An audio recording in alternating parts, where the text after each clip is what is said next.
जय हिंद सभी भाइयों को। एक बार फौज की तैयारी करने वाले सबसे पहले जय हिंद लिखेंगे और आप क्लास पूरी नहीं देखते हो, सबसे बड़ी गलती वही कर देते हो, आपके सिलेक्शन से दूर जा रहे हो। रोजाना मैं टॉप से टॉप 20 क्वेश्चन करवा रहा हूं जो कि आपके सिलेक्शन के लिए मोस्ट इंपॉर्टेंट साबित होगा। यानी 40 टारगेट हमारा 40 में से 40 का रहेगा, क्योंकि दिन अंतिम चल रहे हैं। समय दीजिए, सिलेक्शन आपके कदम चूमेगा, इसकी गारंटी लेता हूँ मैं। ठीक है, इनमें जो क्वेश्चन कराता हूँ सर्वाधिक क्वेश्चन आप 2023 में पूछे गए पेपर के अंदर है। ठीक है, तो पहला क्वेश्चन स्टार्ट करते हैं। पहले एक बार क्या लिखोगे? जय हिंद लिखोगे। ठीक है, चलो। प्रथम मैसूर युद्ध किनके बीच लड़ा गया था? बढ़िया क्वेश्चन है और अच्छा क्वेश्चन है कि जो प्रथम मैसूर का युद्ध था वो किसके बीच में लड़ा गया था। तो क्या लाओगे यहाँ से अपना उत्तर? किसकी ओर बढ़ोगे आप? तो ऑप्शन नंबर ए की ओर बढ़ोगे। ब्रिटिश और हैदर अली के बीच में लड़ा गया था। ऑप्शन ए यहाँ पर सही करोगे। फिर आगे की ओर बढ़ेंगे, क्वेश्चन नंबर 2 की ओर। भारत में गुलाम वंश का संस्थापक कौन था? बढ़िया क्वेश्चन बनता है और अच्छा क्वेश्चन बनता है पेपर की दृष्टि से। ठीक है, तो आपका उत्तर इसमें क्या होगा? जल्दी बता दो, ये शब्द काट दो पीछे से। अब बता दो आप क्या होने वाला है आपका उत्तर यहाँ से। ठीक है, हाँ बताओ, जल्दी बताओ। तो आपका उत्तर यहाँ से हो जाएगा ऑप्शन नंबर, किसकी ओर जाओगे? डी की ओर, कुतुब बिन ऐबक। ठीक है, ऑप्शन नंबर डी आपका बिल्कुल सही होगा। चलो फिर अगले क्वेश्चन की ओर बढ़ जाइए। क्वेश्चन नंबर 3 हमारे सामने आया है अभी। क्या कह रहा है? भारत की स्वतंत्रता के समय कौन था गवर्नर जनरल? ठीक है, आप यहाँ बीच में गवर्नर जनरल लगा देना। ठीक है, वो आप उसे अंतिम भी कह सकते हो। ठीक है, तो आप कहोगे लॉर्ड माउंटबेटन। ये कौन सा था? अंतिम। ठीक है, अंतिम, ये आपको ध्यान रखना है।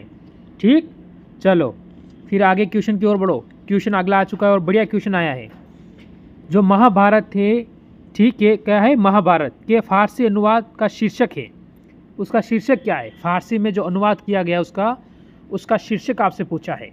और बढ़िया क्वेश्चन है और अच्छा क्वेश्चन ही लेके आता हूँ, क्योंकि समय आपका 1 मिनट का मैं खराब कभी नहीं करूँगा। तो जल्दी बताओ क्या होगा इसका उत्तर। तो आप कहोगे रजमनामा। ठीक है, ऑप्शन नंबर यहाँ से बी की ओर आप बढ़ जाओगे। चलो फिर अगले क्वेश्चन की ओर चलो। क्वेश्चन नंबर 5 आपके सामने आया है और लास्ट में ज़रूर कमेंट कर देना कितने सही होते हैं। ठीक है, अखिल भारतीय ट्रेड यूनियन कांग्रेस के प्रथम अध्यक्ष थे। जो यूनियन कांग्रेस थी उसके प्रथम अध्यक्ष कौन थे? ट्रेड, हमेशा क्वेश्चन कहीं भी कारणों से पूछा जा सकता है, तो उस शब्द को आप पकड़ें। जैसे कि ये शब्द अलग है, ठीक है, तो शब्द के हिसाब से पकड़ोगे आप, तो आपका उत्तर होगा लाला लाजपत राय। ठीक है, ऑप्शन नंबर डी आपका यहाँ से सही हो जाएगा। फिर बढ़ेंगे अगले क्वेश्चन की ओर। अमीर खुसरो का जन्म हुआ था, स्थान आपसे पूछा है। बढ़िया क्वेश्चन है और 6 नंबर अच्छा क्वेश्चन है कि जो अमीर खुसरो था उसका जन्म कब हुआ था, सॉरी कहाँ हुआ था। तो आप कहोगे यहाँ से ऑप्शन नंबर आप सी की ओर बढ़ जाओगे, एटा में। ठीक है, बिल्कुल आपका सही होगा। चलो फिर अगले क्वेश्चन की ओर चलो। क्या कह रहा है? गांधी जी के नाम के आगे महात्मा जोड़ा गया था। ठीक है, कब जोड़ा गया था? जो आपको पता है गांधी जी के आगे महात्मा, ये आपको ध्यान रखना है कि महात्मा गांधी। ठीक है, हर चीज़ पता रहनी चाहिए, जैसे उनको राष्ट्रपिता किसने कहा था, क्या कारण है, हर चीज़ का, क्योंकि यहाँ से एक क्वेश्चन बनता है पक्का। आप कहोगे चंपारण सत्याग्रह के दौरान। ऑप्शन नंबर आपका यहाँ से 1 पक्का हो जाएगा। फिर आगे चलिए, बढ़िया क्वेश्चन और अच्छा क्वेश्चन बनता है ये भी यहाँ से। देखो, निम्नलिखित में से किस सिख गुरु को तत्कालीन शासकों के द्वारा मृत्युदंड दिया गया था? कौन सा सिख गुरु है जिसको तत्कालीन, यानी जो वर्तमान शासक थे, उन्होंने क्या दिया था? मृत्युदंड दिया था। तो आपका उत्तर इसमें क्या होगा? तो एक तो होगा गुरु अर्जुन देव, बिल्कुल सही है, और इसके बाद आपका गुरु तेग बहादुर भी हो जाता है, ऑप्शन नंबर डी भी हो जाता है। यानी दोनों ही बिल्कुल सही है, दोनों। ठीक है, आपको दोनों लेके चलना है, दोनों सही है, दोनों को तत्काल में दिया गया था। ठीक है, फिर आगे की ओर बढ़ेंगे। देखो क्वेश्चन नंबर 9 आया है और बढ़िया क्वेश्चन है।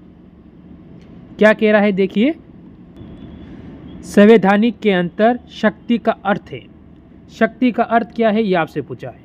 बढ़िया क्वेश्चन बनता है। मैं बोल रहा हूँ क्वेश्चन सब टॉप क्वेश्चन है, आपको क्वेश्चन में कोई कमी नहीं दिखेगी। बताओ क्या होगा। ठीक है, तो इसमें आप ऑप्शन नंबर सी की ओर बढ़ जाओगे। ऑप्शन नंबर सी आपका बिल्कुल यहाँ से सही होगा। ठीक है, वह शक्ति जो संविधान में सम्मत नहीं है। ठीक है, चलो आगे की ओर बढ़ो। क्वेश्चन नंबर 10 की ओर। निम्नलिखित में से कौन से उपराष्ट्रपति, देखो यहाँ से उपराष्ट्रपति साहब से क्वेश्चन बना है, तो बढ़िया क्वेश्चन बना है ये भी। यहाँ पर निर्विरोध नहीं चुने गए थे, यानी इनमें से ऐसा कौन सा राष्ट्रपति है जो निर्विरोध नहीं चुना गया था। तो आपका उत्तर क्या होगा। इस शब्द पर आप पकड़ लोगे ना, तो आपका क्वेश्चन आधा तो यहीं सही कर देते हो आप। ठीक है, तो आपको KR नारायण, ऑप्शन नंबर आप यहाँ से डी की ओर सही बढ़ोगे। ठीक, फिर मैं आगे की ओर ले जाऊंगा आप। सभी दोस्तों के रिक्वायरमेंट पे एक बहुत बड़ा ऑफर लेके आ चुका हूँ मेरे दोस्त। इस प्रैक्टिस सेट के ऊपर आपके लिए एक ऐसा ऑफर है जहाँ से कि अब आपको ये प्रैक्टिस सेट लगाओगे और सबसे सस्ता प्रैक्टिस सेट मिलने वाला है आज तक के यूट्यूब के इतिहास में। दोस्त, जो ऐसे GD के हमारे 15 प्रैक्टिस सेट की मैं सीरीज़ लेकर आया हूँ, उसके अंदर मैंने आपको कहा था मेरे भाई कि इन 15 प्रैक्टिस सेट जो आपके सामने हैं हमारे YouTube channel all exam class के ऊपर, जिससे आप कैसे प्राप्त कर सकते हो। तो ये व्हाट्सअप नंबर आपके सामने दिया है, इस पर मैसेज कीजिए। और ये प्रैक्टिस सेट जो आपको 300 रुपये मिलते हैं, उनकी मैंने प्राइस रखी थी गुण 50 रुपये। अब इनसे भी माइनस करके मेरे दोस्त मैंने कर दिया है 30 रुपये, मात्र 30 रुपये अंतिम दिनों में इस प्रैक्टिस सेट को आपको लगाने के लिए। गुण 50 से भी माइनस करके, क्योंकि बहुत सारे बच्चों का कमेंट आ रहा है सर हम इतना पैसा पे नहीं कर पा रहे हैं, हमारे पास पैसे नहीं हैं, तो उसके लिए मैंने मात्र 30 रुपये कर दिए हैं और 15 प्रैक्टिस सेट मिल रहे हैं, यानी 2 रुपये में एक प्रैक्टिस सेट जरूर लगाना चाहिए अगर सिलेक्शन चाहिए, क्योंकि 70% कोर्स इस प्रैक्टिस सेट से ही मिलने वाला है आपको। तो देखते हैं कितने बच्चे लगाते हैं। बढ़ते हैं क्वेश्चन की ओर मेरे भाई को, जो कि क्वेश्चन नंबर हम 11 की ओर बढ़ते हैं। क्या कह रहा है, वह कौन से मौलिक अधिकार है जो गैर नागरिकों को भी प्राप्त है। बढ़िया क्वेश्चन बनता है। ठीक है, कि ऐसा कौन सा जो मौलिक अधिकार है वो गैर नागरिक, यानी भारत के नागरिक नहीं है, उन्हें भी प्राप्त है। ठीक है, आप कहोगे कानून के समक्ष। ठीक है, यहाँ से फिर हाँ बिल्कुल ऑप्शन नंबर डी वाला ही आपका सही होगा। समता का अधिकार, कानून के समक्ष समता का अधिकार, ऑप्शन नंबर डी बिल्कुल आपका यहाँ से। देखो क्वेश्चन नंबर 12 बोल रहा है, भूतकालिक प्रभाव से लागू होने वाला अपनी तरह का प्रथम संविधान संशोधन अधिनियम कौन सा है। ठीक है, बढ़िया क्वेश्चन और अच्छा क्वेश्चन है। आप कहोगे 10वां के साथ 1961 की ओर जाओगे, ऑप्शन नंबर सी की ओर आप यहाँ से चले जाओगे। लास्ट में कमेंट करना और जय हिंद जरूर लिखना, फौज की तैयारी कर रहे हो और क्या नहीं लिख रहे हो, जय हिंद। बढ़िया क्वेश्चन है और SW भी रहेगा ये आपका। मौलिक कर्तव्यों को संविधान में सम्मिलित करने की अवधारणा किस देश के संविधान से ली गई है। बढ़िया क्वेश्चन है, बढ़िया क्वेश्चन है और HW की ओर बढ़ता है। ठीक है, HW की ओर ये बढ़ जाता है, क्योंकि एक क्वेश्चन का उत्तर तो आपको कमेंट करना ही पड़ेगा। चलो फिर अगला क्वेश्चन नंबर 5 आपके सामने, 14 आपके सामने आता है। सामान्यतः प्रत्येक 5 वर्ष के पश्चात वित्तीय आयोग की स्थापना की जाती है। बढ़िया क्वेश्चन है, कितने वर्ष में होती है वित्तीय आयोग की स्थापना, 5 वर्ष में होती है। ठीक है, तो इसमें क्या मतलब है बताइए आप। देखो ऑप्शन नंबर डी, केंद्रीय अनुदान और संघ के राजस्व में राज्यों का अंश, ठीक है, निर्धारित करने के लिए। ऑप्शन नंबर आप यहाँ से डी की ओर बढ़ जाओगे। ठीक है, फिर हम जाएंगे क्वेश्चन नंबर 15 की ओर। देखो ये भी क्वेश्चन तो अच्छा बनता है और बढ़िया क्वेश्चन है, इसमें कोई कमी नहीं है। भारत में पहली बार एक सांसद विधायक इस कारण संसद की सदस्यता में अयोग्य घोषित किया गया कि वह बिना अनुमति 60 बैठकों में लगातार अनुपस्थित रहा। वह सदस्य थे। ठीक है, किसके, जैसे कि राज्यसभा के, लोकसभा के, किसके थे, तो आपको बताना है। जो देखो आप कोई भी है अगर 60 दिनों तक जो 60 बैठकें होती उसमें बिना जानकारी दिए आप अनुपस्थित रहते हो, तो आप कहोगे ऑप्शन नंबर ए से राज्यसभा के। ठीक है, ऑप्शन नंबर ए आपका बिल्कुल सही हो जाएगा। चलो फिर क्वेश्चन नंबर 16 आता है। मौलिक कर्तव्यों से संबंधित कौन सा कथन सत्य नहीं है, यानी वो गलत है। ठीक है, ये आपको बताना है कि कौन सा इसमें सही नहीं है। जल्दी सोचो और बताइए। तो ऑप्शन नंबर ए की ओर बढ़ोगे, इन्हें परमादेश द्वारा प्रभावी बनाया जा सकता है। ऑप्शन नंबर आप यहाँ से ए बिल्कुल सही कहोगे। ठीक, फिर हम क्वेश्चन नंबर 17 की ओर बढ़ेंगे, जो कि अच्छा क्वेश्चन बनता है। निम्नलिखित कार्यक्रमों में से किसे स्वर्ण जयंती ग्राम रोजगार योजना में सम्मिलित नहीं किया गया है? नहीं किया गया है। मैं बोल रहा हूँ ये शब्द आपका क्वेश्चन को सही और गलत करता है।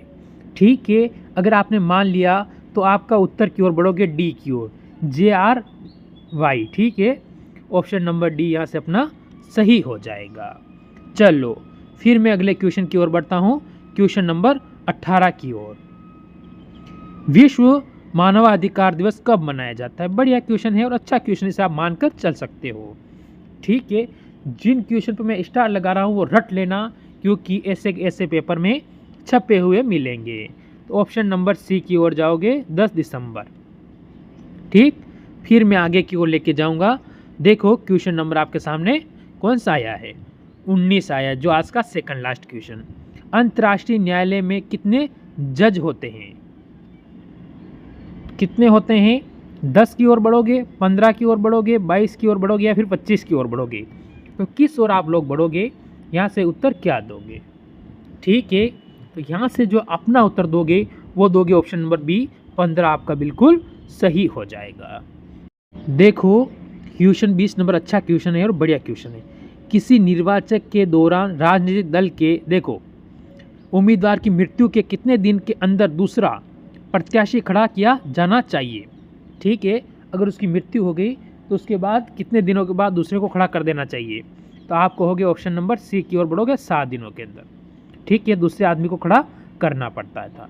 तो ये थे आज के टॉप 20 क्वेश्चन, जिसमें से 20 में से एक आपका क्या रहेगा, SW। तो 19 में से कमेंट करना है कितने सही है। ठीक है, चलो सभी को मेरी तरफ से जय हिंद जय भारत।